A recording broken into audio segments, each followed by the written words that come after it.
Selamat datang para sahabat Satria Nusantara.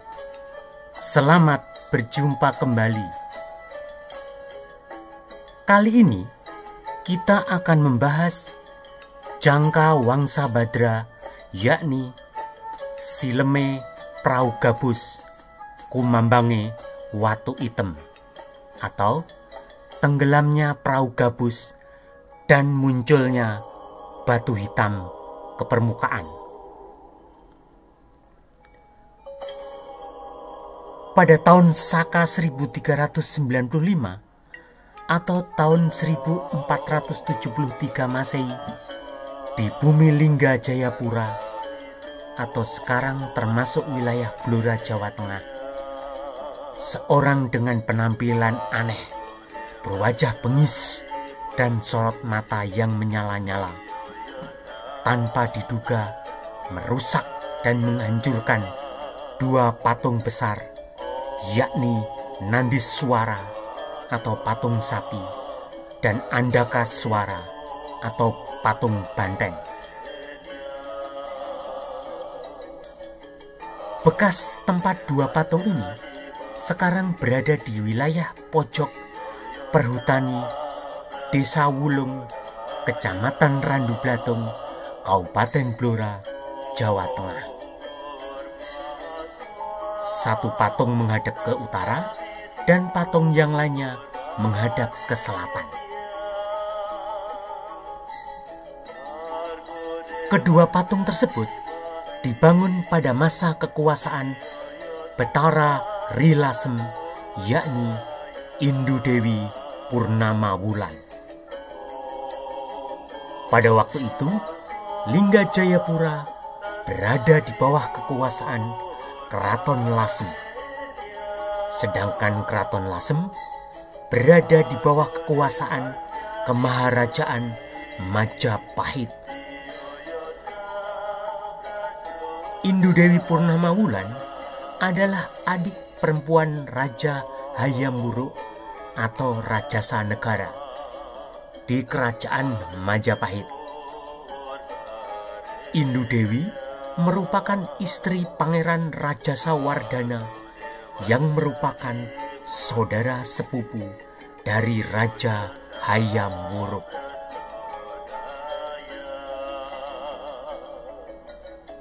Indu Dewi selaku penguasa di Lasem membangun patung Nandiswara dan Andakaswara sebagai penghormatan kepada Semara Bumi Badra atau buminya Wangsa Badra yang merupakan leluhur raja-raja di Jawa.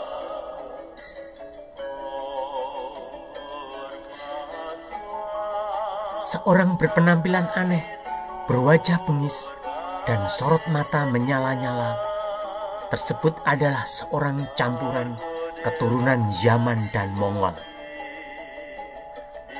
Ia adalah ulama yang datang dari Kesultanan Samudra Pasai atau sekarang termasuk wilayah Aceh.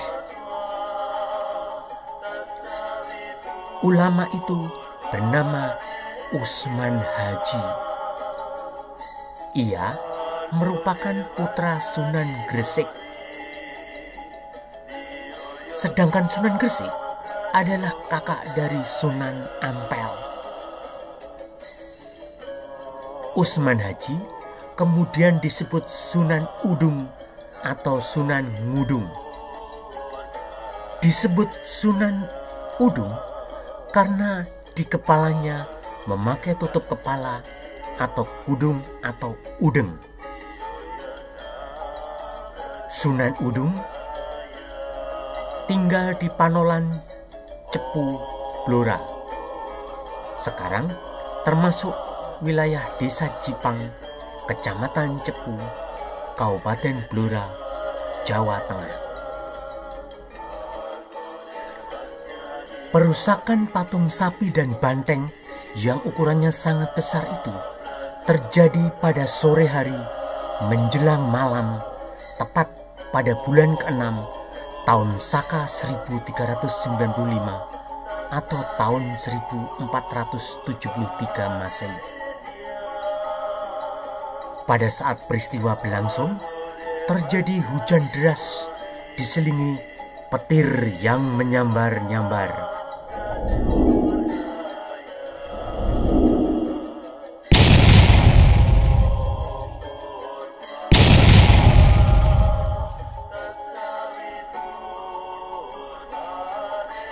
Keesokan harinya, penduduk 3 desa, yakni Desa Wulung, Piliang, dan Sambong, mendapati 2 patung yang berukuran besar tersebut sudah hancur berkeping-keping. Mereka kemudian memunguti serpian-serpian batu sambil berlinangan air mata. Mata mereka berkaca-kaca karena tempat yang biasa digunakan sembahyang memuja para leluhur tiba-tiba hancur. Desa Wulung, Piliang, dan Sambong Wangan sekarang merupakan wilayah Kecamatan Randu Blatung, Kabupaten Blora, Jawa Tengah. Ada 1 orang penduduk yang sempat memergoki perusakan yang dilakukan oleh Usman Haji atau Sunan Udung, lalu melaporkan kejadian tersebut pada Akuwu Piliang.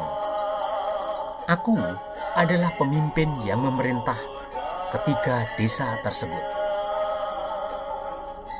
Akuwu Piliang lalu mengatakan kepada penduduk yang sedang memunguti serpian batu-batu yang berserakan sambil berkata, "1 orang saja bisa merusak arca batu yang keras sebesar ini, padahal arca ini tidak bernyawa. Nanti kalau orang-orang ini menjadi banyak, bisa merusak tatanan bangsa dan merobohkan negara." Ucapan Akuwu Piliang dan ramalan para sesepuh Kanung Wangsa Badra ini 5 tahun kemudian akhirnya benar-benar terjadi. Usman Haji atau Sunan Udung menjadi panglima perang Kesultanan Demak yang melakukan penyerbuan ke Keraton Majapahit pada tahun Saka 1400 atau tahun 1478 Masehi. Sunan Udung atau Usman Haji mati syahid dalam penyerangan ke Majapahit. Lokasi makam Sunan Udung atau Sunan Udung saat ini terletak di pemakaman Troloyo, Mojokerto, yang berada di samping Masjid Baitul Muhtahim di belakang makam Sayyid Jumadil Kubro.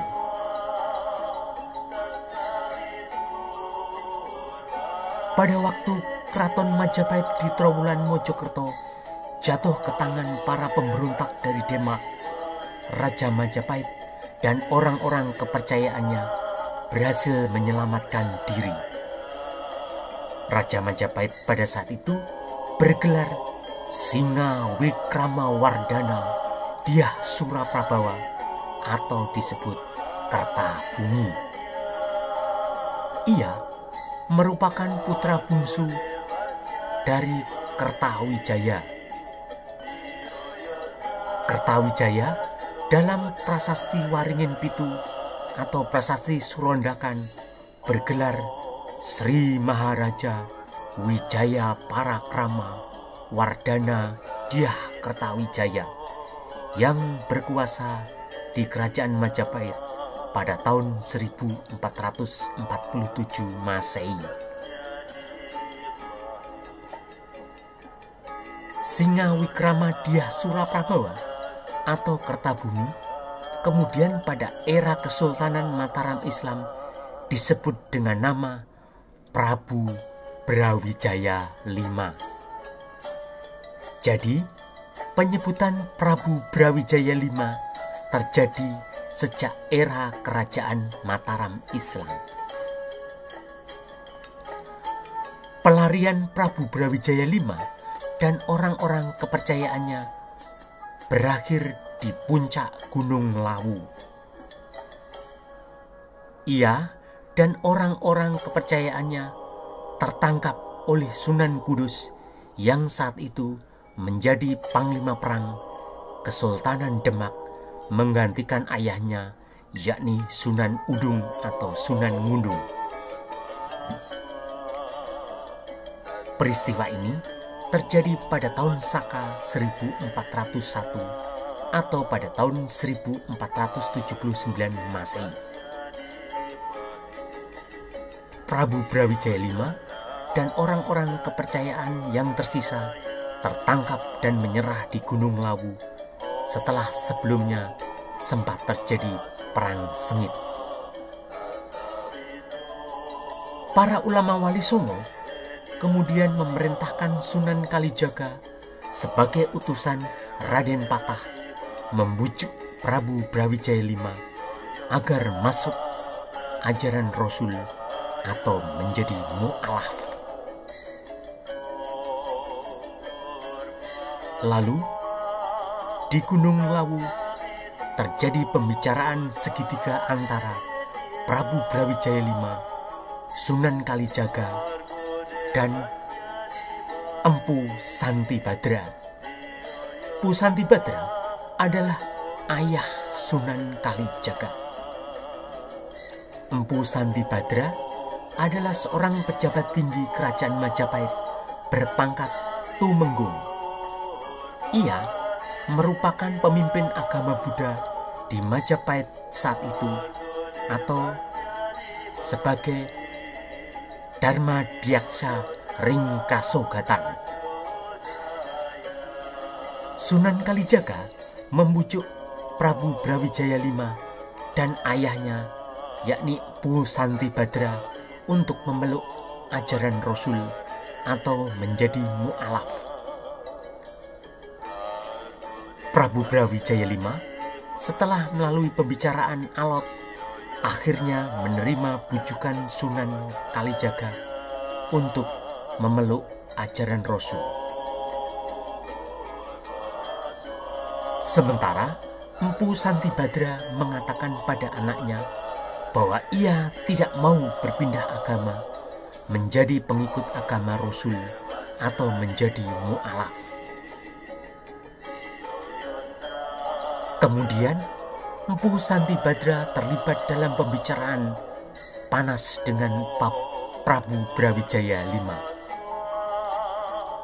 Ia mengatakan secara tegas tidak akan mau mengikuti agama Rasul seperti yang telah diputuskan Raja Majapahit tersebut.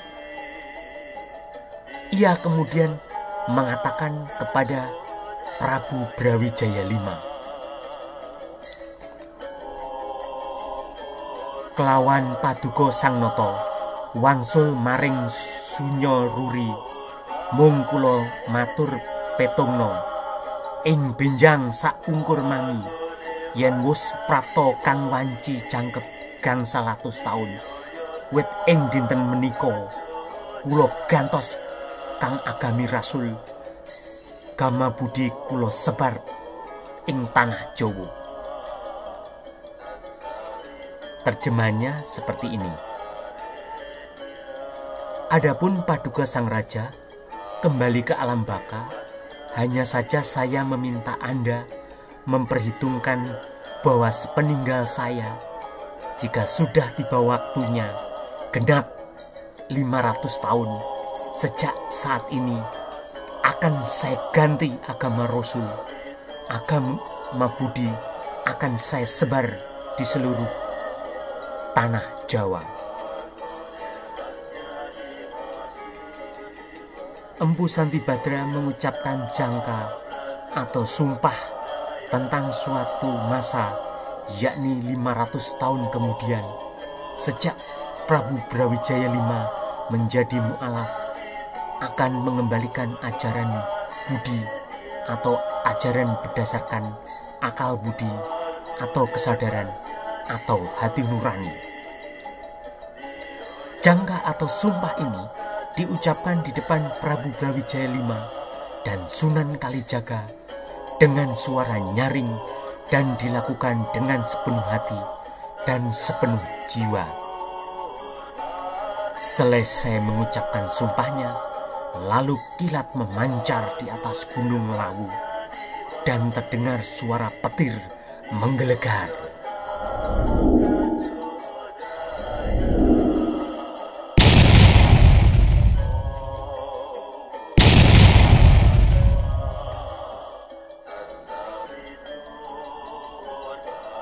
Perkataan Pu Santibadra inilah yang kemudian secara turun-temurun disebut Sabdo Palon Nayo Genggong, yang artinya pernyataan tegas atau keras yang ditujukan kepada Prabu Brawijaya V dan Sunan Kalijaga tentang ketetapan hati Pu Santibadra.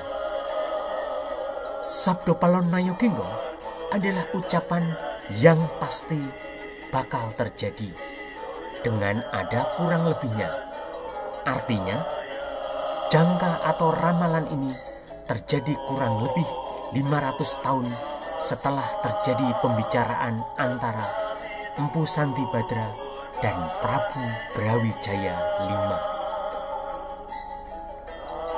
Peristiwa sejarah di puncak Gunung Lawu pada tahun Saka 1401 atau tahun 1479 Masehi inilah yang menjadi latar belakang lahirnya karya sastra Serat Dharma Gandul.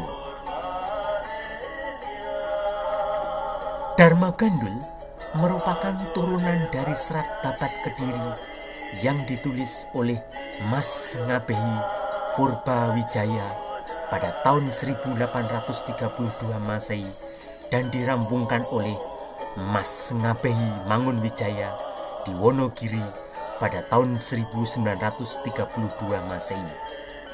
Mas Ngabehi Purbawijaya merupakan Jaksa Agung di Kediri pada tahun 1832 Masehi. Dharma Gandul berasal dari dua kata, yakni dharma yang artinya tugas atau panggilan atau kewajiban akan kebenaran, sedangkan gandul artinya menggantung. Dharma Gandul dengan demikian berarti kewajiban menyampaikan kebenaran yang menggantung atau tugas menyampaikan kebenaran yang masih tersembunyi. Dharma Gandul ditulis oleh orang yang menggunakan nama samaran Ki Kalam Wadi.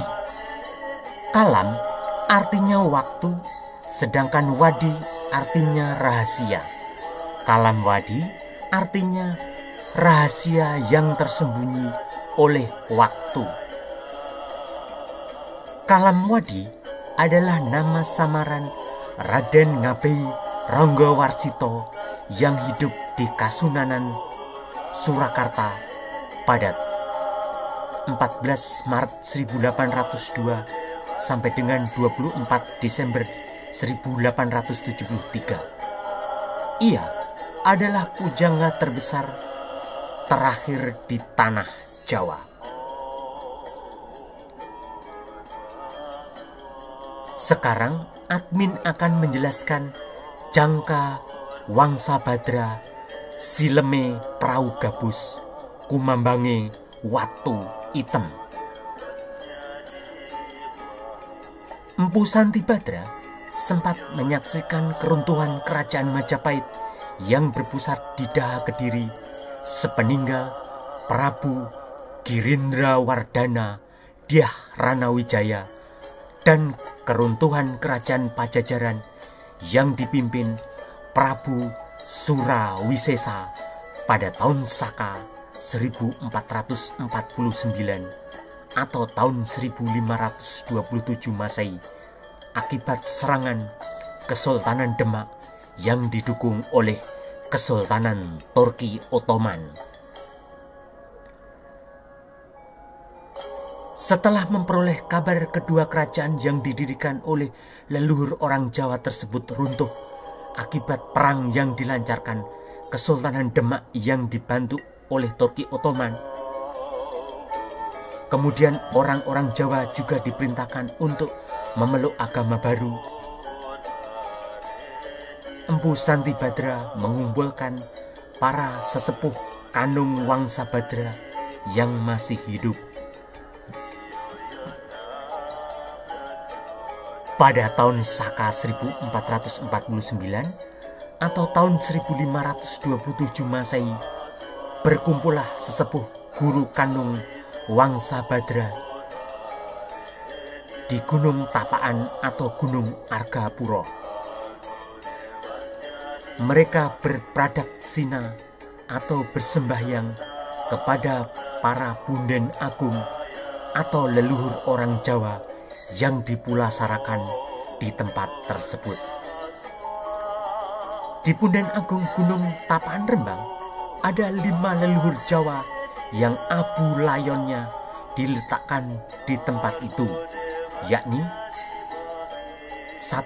Ki Sendang, 2. Hang Sambadra, 3. Dewi Sibaha, 4. Empu Widyabadra, dan 5. Empu Santibadra. Gunung Tapaan atau Gunung Argapura sekarang disebut Bukit Kendil. Bukit Kendil terletak di wilayah RT 12 RW 02 Dukuh Ngasinan, Desa Warugunung, Kecamatan Pancur, Kabupaten Rembang, Jawa Tengah. Di Gunung Tapaan Rembang, Empu Santibadra menegaskan kembali apa yang pernah dikatakan pada tahun Saka 1401 atau tahun 1479 Masehi kepada Prabu Brawijaya di puncak Gunung Lawu. Meskipun sudah berumur 95 tahun, Santibadra berkata dengan penuh keyakinan dan dengan suara nyaring pada para sesepuh Kanung Wangsa Badra yang hadir.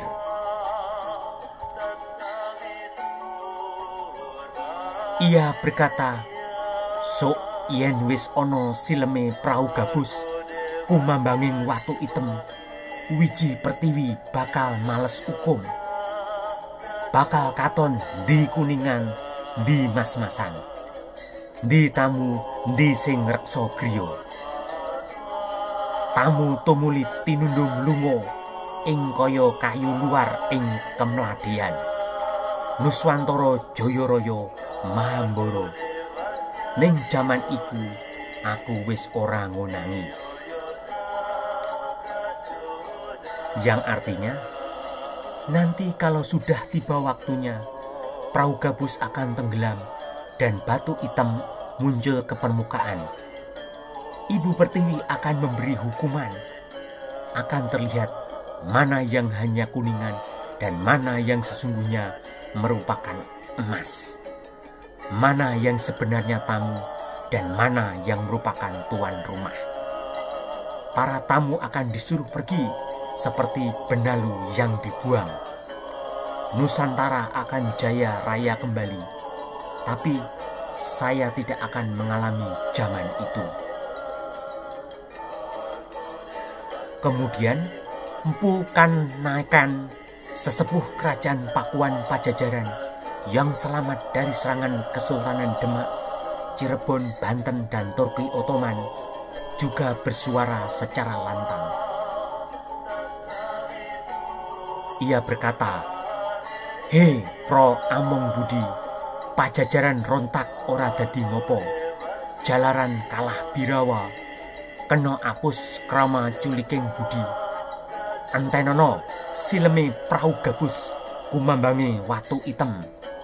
Wus kersane Jawata osiing Batara, bakal jumedul kesatria pinayungan, kang laku adil tanpa timbangan, amilah amilih wiji." Yang artinya, Hei semua para guru kerajaan Pajajaran, hancur tidak apa-apa, sebab kalah banyak. Kena tipu muslihat orang licik dan pandai bicara. Tunggulah tenggelamnya perahu gabus dan mengambangnya batu hitam. Sudah kehendak Yang Maha Suci, kehendak semesta bakal muncul kesatria yang bertindak adil tanpa bandingan, menimbang, mencari bibit untuk menegakkan kebenaran. Sileme perahu gabus kumambanging watu hitam adalah sebuah pasemon atau idiomatik, yakni terjadinya peristiwa yang sebelumnya dianggap sangat mustahil bisa terjadi,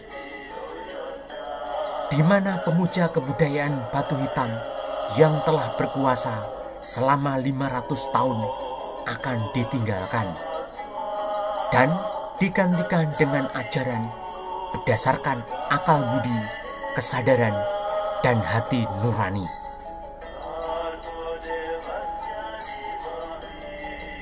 Demikianlah jangka Wangsa Badra, yakni sileme perahu gabus kumambangi watu hitam, atau tenggelamnya perahu gabus dan munculnya batu hitam ke permukaan 500 tahun sejak keruntuhan Majapahit dan Pajajaran yang diucapkan pada tahun 1449 Saka atau tahun 1527 Masehi di Gunung Tapaan, Rembang, Jawa Tengah.